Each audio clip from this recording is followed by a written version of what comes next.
Ini udah bisa makan apa aja ya? Kemarin aku makan coklat, aku makan sate. Kemudian selain itu juga, ini ada rekan kita, teman kita udah sembuh 2 bulan, tiba-tiba kambuh gara-gara makan es krim Magnum ya. Jangan kan 2 bulan, ada yang udah 20 tahun, ada yang 12 tahun, 11 tahun, 6 tahun. Itu bisa kambuh karena ada beberapa faktor.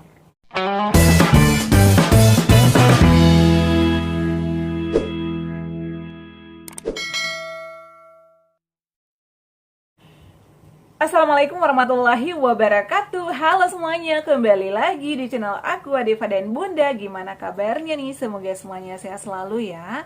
By the way, alhamdulillah tadi itu ada yang nelpon aku, sudah membaik, sudah sembuh dari asam lambung ya.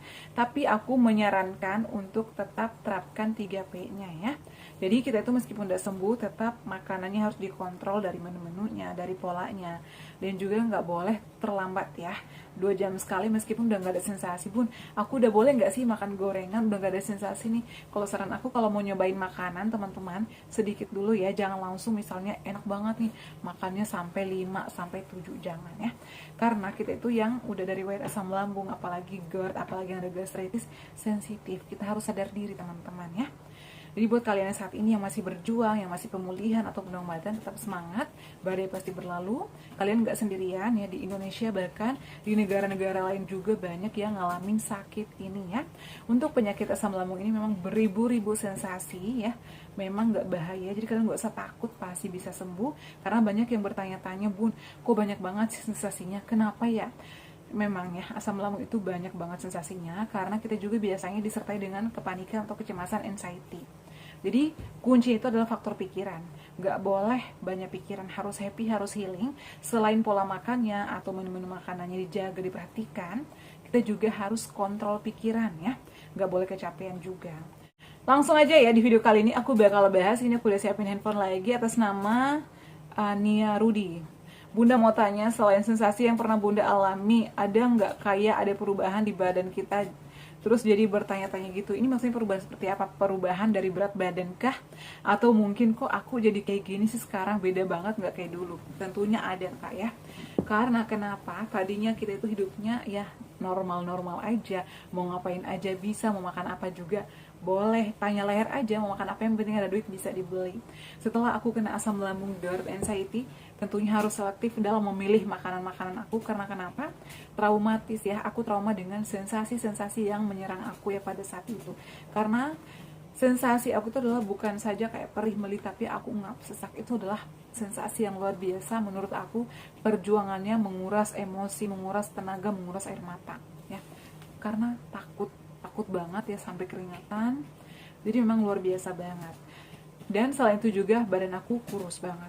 Kurus ya, berat badan aku tuh dari 58, 56 sampai ke 45. Bayangkan aku turun luar biasa karena dari faktor stres, kemudian juga dari makanan-makanan yang kita konsumsi itu tidak bisa dicerna secara sempurna karena pencernaan kita sedang terganggu, sehingga makanan-makanan yang masuk ke dalam perut atau ke tubuh kita itu tidak bisa diserap 100% oleh tubuh. Jadi yang jadi daging itu hanya sedikit, bahkan nggak ada. Kemudian selain itu juga kita kadang sulit BAB atau sembelit karena memang pencernaan kita lagi nggak normal atau sedang terganggu. Jadi caranya seperti apa? Kita harus menerapkan 3P-nya, sering makan buah-buahan, kemudian konsumsi air ya 8 gelas atau 2 liter per hari, atau konsumsi air yang cukup, makan sayur-sayuran juga yang aman. Buah-buahan yang aman sama aku itu adalah pepaya, melon, dan juga pisang barangan atau pisang kepok.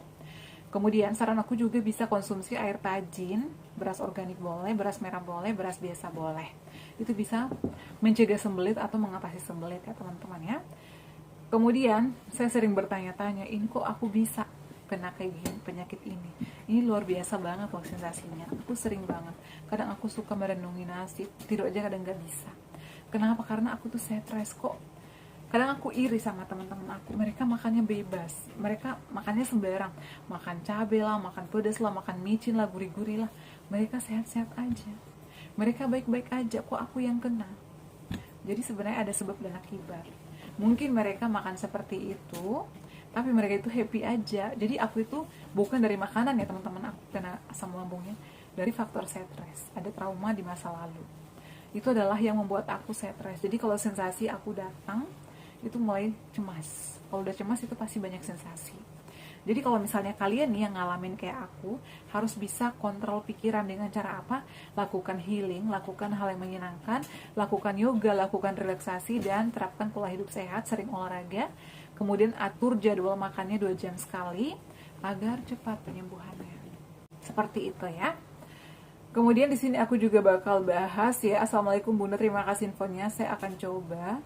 Saya kena lambung, sesak tangan kedua, kaku lemas, pusing, nyeri sekali setelah 2 bulan sempat baikan. Jadi ini adalah salah satu teman kita, dia udah sempat baikan 2 bulan gara-gara makan es krim Magnum ya. Aku nggak tahu rasa apa. Jadi untuk es krim itu boleh aja dimakan oleh pejuang asam lambung, nggak ada masalah.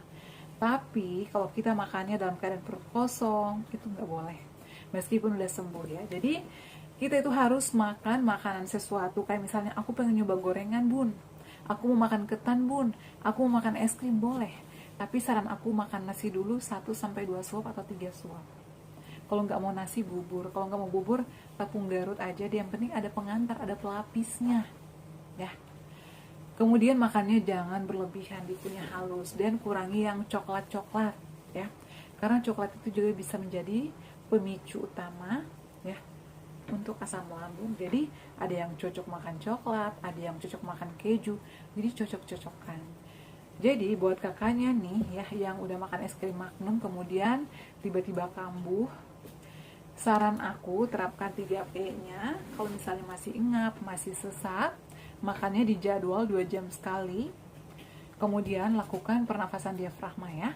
Caranya itu mudah banget ya. Tarik napas dari hidung, ditahan sekitar 2-5 detik atau 3-5 detik, kemudian dihembuskan melalui mulut secara perlahan-lahan. Aku tuh kadang lakukan ya, tarik napas yang dalam, hembuskan melalui mulut. Biasanya aku lakukan 7-10 kali. Jadi itu enakan. Kemudian pikirannya harus dikontrol, jangan cemas, jangan panik. Kalau misalnya tiba-tiba datang gimana Bun, apa yang harus dilakukan? Pertama, minum air putih ya. Minum air putih, kadang aku selonjoran, kadang aku lipat kaki sambil senderan ya. Kemudian lakukan pernapasan diafragma ya. Bisa pakai tangan. Kemudian turun, tapi jangan hembuskan melalui mulut secara perlahan. Itu enakan ya. Kemudian kalau misalnya esensi sendawa, bisa ditambahkan air hangat, kasih gula ataupun jahe, dikasih madu, seperti itu. Nah, untuk minta rujukan memang gampang-gampang susah ya, termasuk aku. Pada saat itu nggak mau dirujuk karena melihat kondisi aku baik-baik aja. Tapi sekali lagi kembali kepada diri kita ya. Aku udah konsumsi obat-obatan selama berapa bulan dok, tapi nggak ada perubahan. Nah, setiap hari aku kayak gini ya, malahan sensasinya itu makin banyak, makin parah. Dan aku itu pada saat itu enggak juga, makanya aku langsung dikasih rujukan. Aku meyakinkan ke dokter umum puskesmas yang tempat akses aku ya, sehingga aku diberikan rujukan pada saat itu.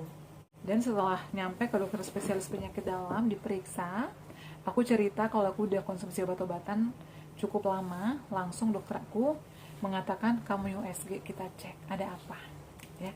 Setelah USG hasilnya keluar dan semuanya normal, minggu depannya aku langsung disuruh endoskopi. Jadi memang tergantung dokternya juga ya. Tapi sekali lagi pintar-pintarnya kita gimana meyakinkan ke dokter kalau kita butuh penanganan lebih lanjut atau penanganan khusus. Seperti itu ya. Dan buat kakaknya nih, meskipun udah sembuh, nggak boleh berlebihan ya. Kalau misalnya gara-gara makan es krim Magnum, ya menurut aku itu karena kakak makannya bisa dalam keadaan perut kosong. Kemudian yang kedua, makannya berlebihan. Kemudian mungkin ya setelah makan itu bisa makan yang lain ya, karena udah enakan ya, bukan saja dari Magnum. Itu sebenarnya banyak penyebabnya juga ya, faktor penyebabnya. Kemudian juga bisa dari faktor kecapean, faktor stres. Ada banyak hal-hal yang membuat kita kambuh. Karena aku pernah ngalamin ya, udah ngontrol makanan nih ya, udah nggak banyak pikiran nih, ternyata apa? Dulu aku kecapean dok. Itu juga bisa memicu. Aku kurang tidur, aku begadang, itu juga bisa menjadi pemicu ya, seperti itu. Jadi kalau mau makan apa-apa nyobain sedikit dulu, meskipun aduh aku udah bertahun-tahun bun nggak makan Magnum, boleh nggak sih makannya langsung satu atau langsung habis dua gitu. Kalau aku nih teman-teman makan dulu segigit. Aku tuh saat ini udah makan beng-beng, tapi kadang deh potongan ya, aku tuh cuma makan sepotong, takut gitu, karena aku yang ngalamin sensasi itu. Dan aku tuh nggak boleh panik, nggak boleh cemas. Kalau cemas itu pasti mulai lagi sensasinya kayak gitu. Jadi memang kita harus healing, harus melakukan hal-hal yang positif, harus melakukan hal yang menyenangkan. Ya dengan cara apa? Bisa relaksasi, bisa liburan, ajak keluarga, bisa melakukan hobi kalian. Kalau hobinya jahit, masak, ya lakukan. Ya. Jadi intinya meskipun udah membaik ya, udah sembuh, harus terapkan 3P-nya. Kalau mau nyobain makanan pantangan, harus dikontrol juga, nggak boleh berlebihan. Jangankan 2 bulan, ada yang udah 20 tahun aja udah membaik, bisa kambuh loh ya. Ada yang 20 tahun, ada yang 6 tahun, 7 tahun, 9 tahun, ada yang 11 tahun. Banyak yang udah sembuh, kambuh. Dari mana? Dari pola hidup, dari pola makan. Susah banget bun menghindari pedas ini, nggak bisa makan, nggak nafsu makan kalau nggak ada pedasnya. Nah ini nih yang salah. Kalau prinsip aku nih, aku makan apa aja yang penting nggak ada sensasi, karena aku ada trauma ya. Aku makan nasi tempe orek kadang, kemudian sayur rebus atau ikan goreng, itu aja udah enak, udah nikmat banget, karena memang dari kecil aku nggak suka pedes ya. Jadi ya alhamdulillah bisa menghindari pantangannya, meskipun aku ya nggak makan sambal, ya enak-enak aja menurut aku ya. Jadi camkan di pikiran kalian kalau ini hanya sementara, bisa sembuh lagi, bisa sehat lagi seperti sedia kala ya. Buat kakaknya yang kemarin lagi kambuh, tetap terapkan 3P-nya, minumnya air hangat sering ya. Kemudian konsumsi obat-obatan harus sesuai resep dokter. Saran aku kalau belum diberikan rujukan ke dokter spesialis penyakit dalam, minum dulu obatnya. Kalau misalnya udah minum obat nih, biasanya udah 2 minggu atau 2 bulan, itu langsung diberikan rujukan. Kalau di puskesmas tempat aku kontrol ya seperti itu. Biasanya aku maksa, loh aku ini udah nggak enak loh rasanya gini-gini. Biasanya aku meyakinkan banget ke dokter kalau memang aku saat ini kondisinya lagi tidak baik-baik aja, jadi berikan rujukan. Seperti itu ya kakak-kakak ya, teman-teman ya. Semoga bermanfaat video kali ini. Terima kasih yang selalu setia menonton video-video aku. Jangan lupa ya untuk terus dukung channel aku Deva dan Bunda dengan cara like, comment, share, dan subscribe. Assalamualaikum warahmatullahi wabarakatuh. Sampai ketemu lagi di video-video aku selanjutnya. Bye.